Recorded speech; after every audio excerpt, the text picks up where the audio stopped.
আসসালামু আলাইকুম। সকাল সকাল চলে আসলাম একটু বিরস খাওয়ার জন্য। মেয়ের স্কুলে দিয়া চলে আসলাম একটু বারে। এখানে কাপে বিরস খেয়ে যাবো একটু বাজারে। একটু বাজারে একটা দরকার আছে। আজকে আমাদের সমবাইরা বাজার, বড় বাজার বসে, ওখানে যাব। এখানে একটা জিনিস দরকার। ওখান থেকে ঘন্টাখানিক ঘুরে বাসায় আসলাম। এই মাংসটা মেরিনেট করে রেখে গেছিলাম সকালে। মাছটা নামায় রেখে গেছিলাম। আমি বাজারে ভিডিওটা করি নাই, অবশ্য আমার খেয়ালও ছিল না। আর আমি একটা যে জিনিস খুঁজতে গেছি অল্প সময়ের মধ্যে, তাড়াহুড়া, আমার মেয়ের ভিডিওটা করি নাই।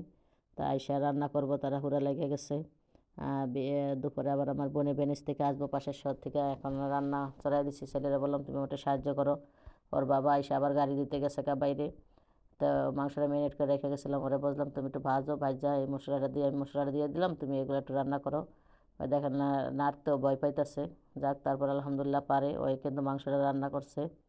আমারে বলে তুমি কিন্তু আজকে মাংস রান্না করে না, সবই কিন্তু আমি করছি। আমি কি, হ্যাঁ, সব তুমি করছো। দেখতে কিন্তু ভালো হয়েছে, খেতে কিন্তু ভালো হয়েছে, মজা হয়েছে। বড় কথা হচ্ছে আমার অনেকটা উপকার হয়েছে, কারণ আমি অন্য অন্য কাজ করছি, তরকারি টরকারি কোটা, মাছ টাছ ইয়ে করা, রেডি করা, কোটাকাটি করতে তো অনেক সময় লাগে।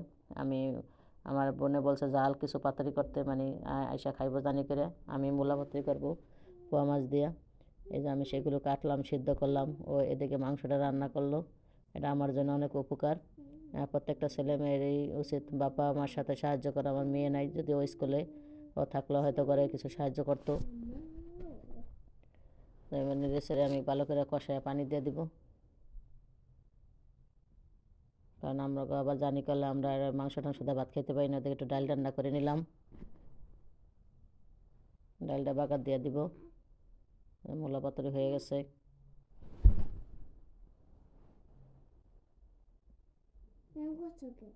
ডালটা হয়ে গেছে।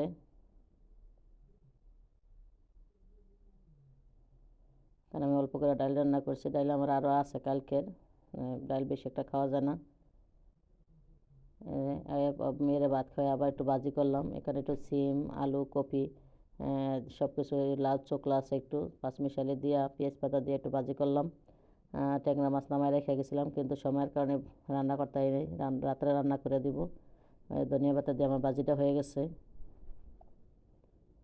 পাঁচমিশালি ভাজিটা করলে কিন্তু খাইতে অনেক মজা হয়। আমার ছোটো বোন আসতেছে ভেনিস থেকে, এই যে ওরা চলে আসছে।